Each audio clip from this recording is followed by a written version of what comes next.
Are there any other propaganda films or any other films out there or ideas that you're thinking about using in the future to maybe, because it seems like with this one you're showing it in a whole different way than people are used to seeing it, and you're kind of at the same time opening people's eyes and making it relevant to some of the things that are still going on today and happening today. Yeah, current propaganda. One of my favorite recent films was Memento. Yeah. You saw that. Yep. Was the character kept forgetting. America, memory is a scarce resource. It's like everyone forgets the last couple of years, all of a sudden, which is kind of good because our culture is always looking for the new, but we never find any new. So a lot of the bands nowadays sound like they're from the 70s, or everyone has 90s nostalgia for hip hop, or techno just keeps sounding like it was made in 1993, or something. So America fears the future on a lot of levels, and the whole issue of saying peace, memory, manipulation of ideas, like you can think of dystopian books like 1984, Brave New World, that's really, medication, like, Prozac, everyone's like all brain, Prozac is soma. I mean, yeah. It is. Yeah, so it is eerie right now to see how a lot of projected futures have come home to roost, but also, one of my favorite writers, Arthur C. Clarke, just passed away. Yeah. He was a really idealist, and I think we all have agency and say we want a different future, and if enough people believe in that, we'll go that way. But if enough people believe in a negative and a destructive and weird psychopharmaceutical, genetic engineering, doom, we'll go that, and I really think of this mix in the project is kind of a way of saying another world is possible. And it's important to always look at it as just, I'm an artist. This is not everyone's not gonna walk out of here and say, I'm never gonna join the Ku Klux Klan or whatever. But it's a start, and I think artists really have to help, get people to realize, we can dream other dreams. We can have different paths. So I guess maybe I'm an idealist, but idealism is certain about passion and information and other things that I really am driven by. Lessig, Larry Lessig, if you're familiar, I'm sure. He's talking about how what we're seeing right now is transition from an RO read-only culture that's been forced on us by media organizers to read-write. And now we're at a point where, a kid with a $1,500 laptop can now do the exact same things that it cost, $150,000 in equipment to do 10 years ago in digital mediums, and that's why the lawsuits are coming out. Is any of your work available through Creative Commons? Yeah. Well, Larry blurbed my book, Rhythm Science. Oh wow.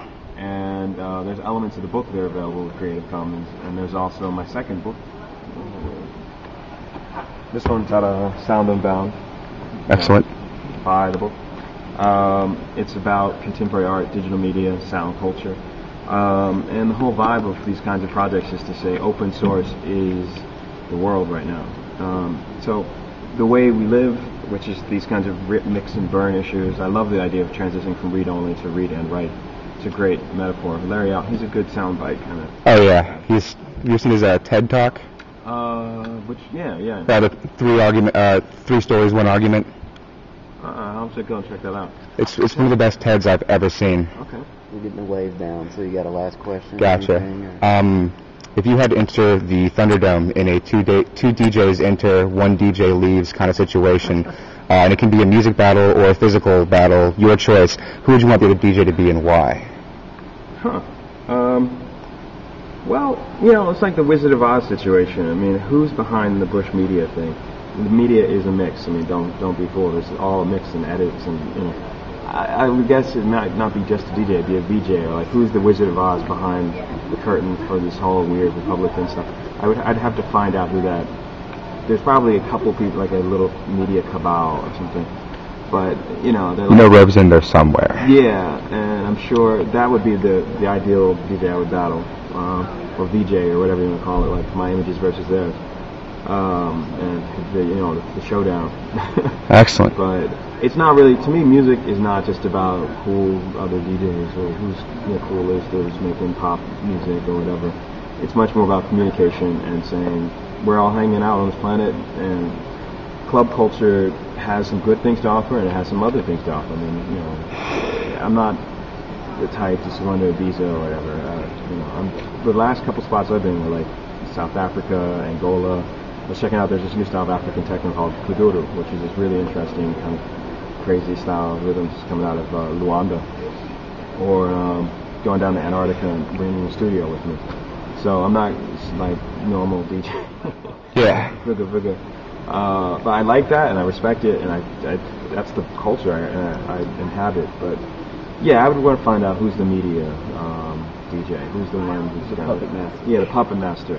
You ever see the film Ghost in the Shell? Oh God, yeah. I want to find out who's the puppet master. Yeah. And the series that they've done, there's a second, there's standalone series, yeah. Standalone Complex. There's a Standalone Complex movie that's out now. Yeah, Well, you have to look in the right places. It's not a blockbuster, but no, I keep track of that kind of stuff. I think Ghost in the Shell is a really good parable of our times. Absolutely. That film, and for anime, I'm really into. Yeah, Ghost in the Shell is brilliant. I love the whole laughing man, you know that one where they edit anything you're seeing. With you can live hack. Yeah, you can live hack your eyes while you're watching him. That's the kind of sci-fi stuff I'm into, and then also, you know, like some of my favorite films in the last couple of years. Paprika, that was this Japanese anime, seen it. where these mental terrorists there's a scientist who makes a machine that lets you edit your dreams. And it's stolen by mental terrorists who then start editing everybody's dreams and making like all this crazy. It's a brilliant Japanese anime. Paprika, like Paprika. Spice. We're getting closed in. We're getting closed in. Wrap it up. All right, Joel.